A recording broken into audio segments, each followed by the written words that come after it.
말씀 앞으로 오신 여러분을 환영합니다. 오늘은 177강 73장 세 번째 시간으로 성령의 활동이라는 제목으로 말씀을 나누도록 하겠습니다. 우리는 지난 시간에 이미 예수님께서 성령을 선물로 주신다는 사실을 배웠습니다. 이 성령을 통해서 예수님께서는 우리와 함께 계신다. 승천하시기 전에 인간으로 이 땅에 계실 때는 제자들하고 있을 때는 다른 사람과 함께 있을 수가 없었습니다. 멀리 떨어진 사람하고 같이 있을 수가 없었죠. 그러나 승천하신 이후에는 성령께서 우리와 함께 하심으로 예수님께서는 성령을 통해 우리와 함께 계실 수가 있는 것입니다. 그러므로 오히려 어디에 있든지 누구든지 성령을 통해 우리는 예수님과 함께 있게 되었다라는 사실을 우리가 지난 시간에 배웠습니다. 오늘은 지난 시간에 이어서 성령께서 우리에게 어떤 활동으로 함께 하시는지 말씀을 살펴보도록 하겠습니다. 첫 번째, 성령의 활동은 말씀을 깨닫게 합니다. 요한복음 14장 26절. 보혜사 곧 아버지께서 내 이름으로 보내실 성령, 그가 너희에게 모든 것을 가르치고 내가 너희에게 말한 모든 것을 생각나게 하리라. 성령께서 가르치고 생각나게 하신다. 사실 제자들은 아직도 예수님의 말씀을 깨닫지 못하고 있었습니다. 물론 우리도 마찬가지죠. 그러나 성령을 통해 우리는 예수님의 말씀을 깨닫게 되는 것입니다.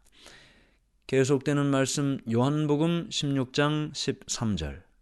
그러나 진리의 성령이 오시면 그가 너희를 모든 진리 가운데로 인도하시리니 그가 스스로 말하지 않고 오직 들은 것을 말하며 장래 일을 너희에게 알리시리라. 진리의 성령이 오시면 그가 너희를 모든 진리 가운데로 인도하신다. 예수님께서는 제자들에게 진리를 말씀하셨습니다. 그러나 제자들은 바리새인이나 서기관들의 유전과는 너무나 다른 예수님의 교훈을 지킨다는 것은 제자들에게 어려운 일이었습니다. 아직도 세상의 생각이 그들의 마음 속에 채워져 있었습니다. 예수님께서 그렇게 자주 설명하셨지만 예수님의 나라의 영적인 뜻을 아직도 그들은 이해하지 못하고 있었습니다. 예수님께서는 성령께서 제자들이 들은 이 진리의 말씀을 생각나게 해 주실 것이라는 약속을 주셨습니다.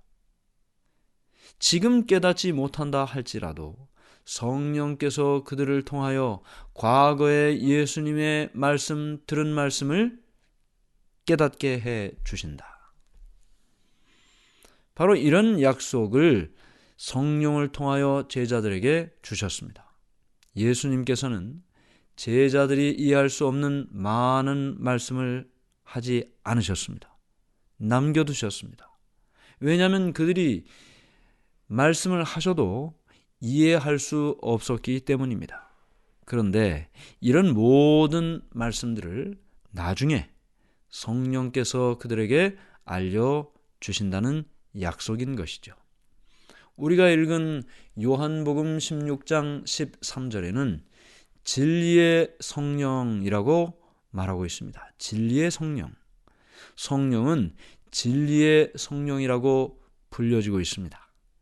성령의 일은 진리를 밝히고 보존하는 것입니다. 진리 안에는 위로와 평화가 있습니다. 그러나 거짓 속에는 참된 평화도 없고 위로도 찾아볼 수가 없는 것입니다.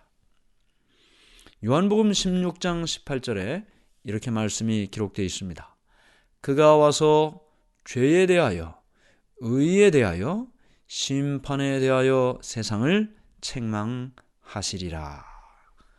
성령은 죄에 대하여 깨닫게 하고 또 의에 대하여 깨닫게 하며 심판에 대하여 깨닫게 하고 그로 인하여 말씀을 통하여 그 마음속에 책망과 깨달음을 주신다는 것입니다. 성령의 계속적인 임재와 도움이 없이는 말씀을 전파하는 것도 소용이 없습니다.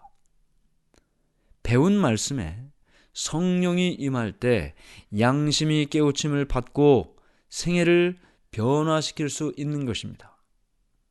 저는 목회를 하면서 많은 사람들에게 성경을 가르쳤습니다. 그런데 어떤 때는 성경이 그 사람에게 말씀으로 전달은 되는데 머리로는 전달이 되지만 가슴으로는 전달되지 않았음을 깨달을 때가 있었습니다. 왜 그랬을까요? 누구든지 성경을 가르칠 수 있고 전할 수 있습니다.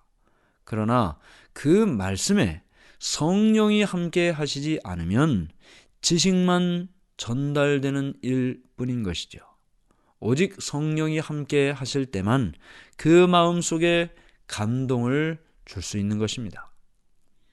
성령께서 사도들에게 임하신 것은 언젠가요?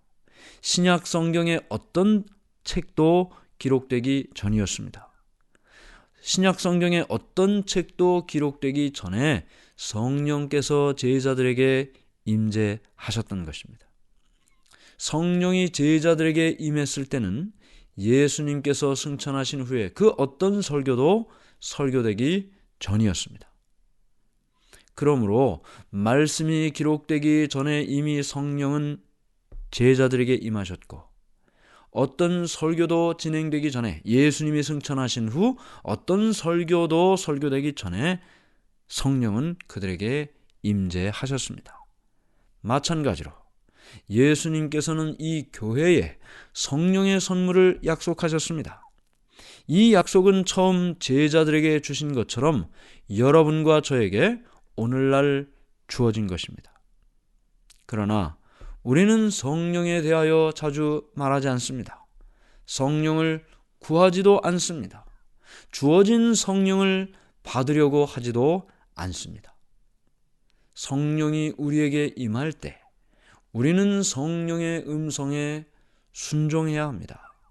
우리가 성령을 사용하는 것이 아니고 성령이 우리를 사용하는 것입니다. 왜 우리가 하늘의 선물을 받지 못하는가? 그 이유는 성령의 음성을 따르지 않기 때문입니다. 오직 겸손히 하나님을 섬기며 그분의 은혜와 지도를 기다리는 사람들에게 성령은 주어지는 것입니다. 요한복음 14장 27절 평안을 너희에게 끼치노니 곧 나의 평안을 너희에게 주노라. 내가 너희에게 주는 것은 세상이 주는 것과 같지 아니하니라. 너희는 마음에 근심하지도 말고 두려워하지도 말라. 예수님께서 그 다락방에서 이 말씀을 계속 하실 때 사실 우리는 잠시 후에 있을 십자가를 생각합니다. 예수님께서도 잠시 후에 십자가를 지실 것을 아셨습니다. 그러나 제자들에게 자신의 고통과 죽음에 대하여 슬픈 빛을 보이지 않으셨습니다. 오히려 예수님께서는 제자들에게 마지막으로 남긴 유산은 평화의 유산이었습니다. 우리가 읽은 이 요한복음 14장 27절 평안을 너희에게 끼치노니 곧 나의 평안을 너희에게 주노라.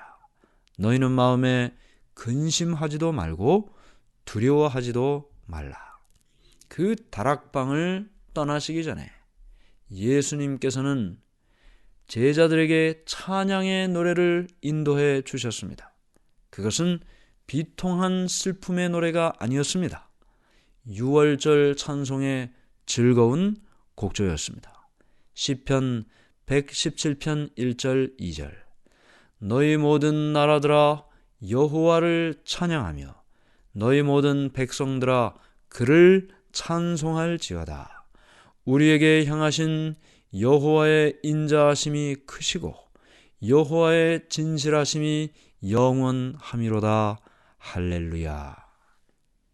오늘 우리는 예수님께서 제자들에게 성령에 대한 말씀을 주신 것을 보았습니다. 성령은 우리에게 말씀을 깨닫게 해 주십니다.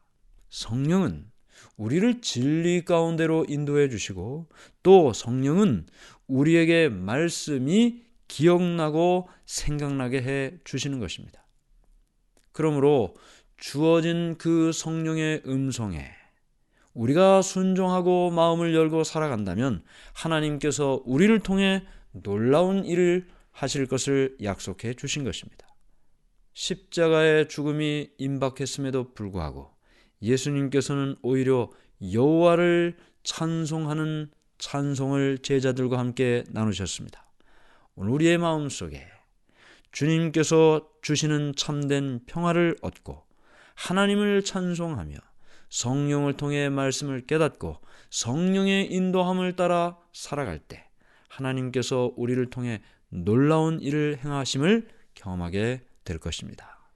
하늘에 계신 하나님 아버지, 오늘 우리에게 성령에 대하여 듣게 하시니 감사합니다. 우리가 성령을 사용하는 것이 아니고 성령께서 우리를 사용할 수 있도록 우리가 열린 마음으로 겸손하게 주님께서 인도하시는 그 길을 따라가게 해 주시옵소서. 마지막이 가까웠어도 평화와 찬송을 말씀하신 주님을 따라서 우리의 마음속에 참된 평화가 있게 해 주시옵소서. 예수님의 이름으로 기도드리옵나이다. 아멘.